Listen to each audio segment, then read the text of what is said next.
Hey guys, Brian Wish from the Barn Hockey Training. Recently I connected with current New Jersey Devils defenseman Connor Carrick, and he was cool enough to share some of his current training and nutrition practices. Check it out. Ryan, awesome to connect on Instagram. I'm trying to think of, so the four questions. First, what age did I practically know I could possibly play hockey professionally? I would say at age 9, there was a discussion where it was AA or AAA. I was going to play up with the 10-year-olds. With AAA, or I could stay with my friends in AA. And my dad was just very blunt and talked to me like an adult from a young age of, do you want to play at the highest level and pursue this to be as successful as you can from how far can you go standpoint, or do you want to play with your friends? Because most of my friends were on the 9-year-old team. And we decided to get very serious. And then probably another step was around 14, 15. I started to go to the U.S. hockey national camps, got selected for those, and then eventually at 17, 18, played for the national team development program, and knew at that point I was on a short list to play professional or get drafted. Second question is, I guess, what age did I really start to get serious about training regimen? So all the way in youth, I played as many sports as I probably could. Football a little bit for a year, soccer I wasn't particularly great at. Baseball I was really good at, and I golfed a little bit, but hockey was always most serious to me. I started working with a trainer just with athletic development type stuff, movement type stuff, probably at 12, and then got really serious about 14, 15, training just with one of my AAA coaches that would train me. His name was Brett Rote, God bless him. And then, at 17, 18, we were lifting really heavy at the national team development program. I got a little bit big, maybe a little heavy.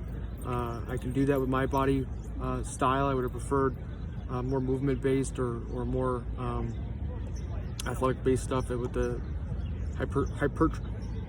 hypertrophic style of lifting. I was getting pretty big.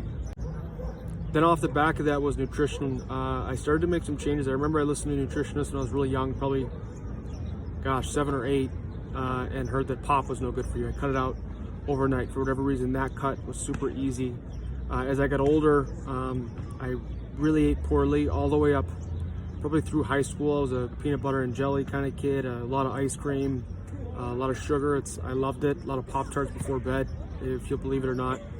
And then when I got into pro, and really even junior hockey, the margin for error was so slim, and I really cared about the energy that I felt and kind of my immune health, and didn't want to get sick and things like that, because I figured the two easiest ways to play poorly was 1, to be hurt, or 2, to be sick. If I wasn't either of those two things, I had a fair shot to play well. So I really started to up my vegetable. Luckily, I married into my father-in-law, the chef by trade, so he taught me how to cook vegetables properly, which once you do so, they really do taste awesome. It just takes time, to learn how to do it and, get beyond the canned green beans and cheese potatoes, which is what I grew up on. But now my diet is mostly meat, so your grass-fed beef, wild-caught fish, organic chicken, pasture-raised pork, organic eggs, and then tons of greens, all the green vegetables I can handle, healthy fats like avocado, olive oil, coconut oil, grass-fed ghee. I'll have some nuts from time to time as a snack, and some fruit from time to time, and then a little bit of rice and sweet potato, and that rounds about just about everything. I don't drink much, maybe casually once a week in the summer, at a wedding or something like that. And then as far as dessert goes, that's been honestly the hardest. I have been a sugar fiend since I was young. I've always had a craving for it. I love it. So what I think of is, instead of eating less, instead of not eating ice cream, I'll think to eat more dessert. I'm sorry, there it is again.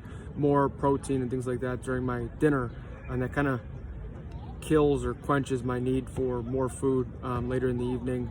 And then one of the final things I'm really starting to play with is making sure my supplementation's dialed in, which takes time to work on, and then sleeping 8 or 9 hours, and then some of the intermittent fasting, which I'll do on some of my lighter days or when I'm not skating yet. So a 16-hour fast and then an 8-hour feeding window. But again, that's the juice isn't necessarily worth the squeeze always on that one. I think of all the great athletes over the course of time that have grown up on Chipotle and eaten a lot, and in the Jordan documentaries, eating pizza the night before the game. So I think making sure you're eating enough so that you're not falling into kind of that diet mindset of American culinary culture, I think that's a good way to go about it.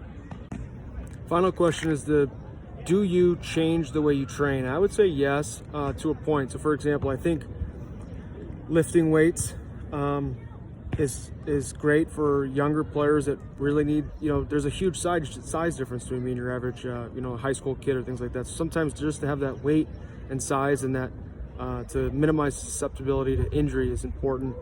But overall, I think training to be generally a good athlete. So my kind of training buckets right now are to stress muscle tissue for strength any way I know, whether that's medicine ball work, some ladder or plyometric work, and then the odd bit of lifting just to have some of that post-activation potentiation, that PAP effect.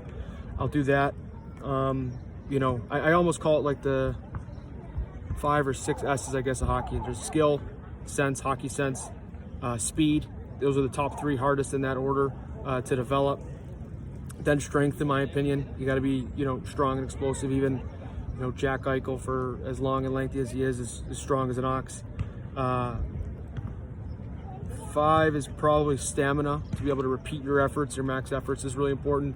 And then finally, size is probably the last one. We've seen players do without it, but for certain players where it's really important, it can be a huge difference maker for them.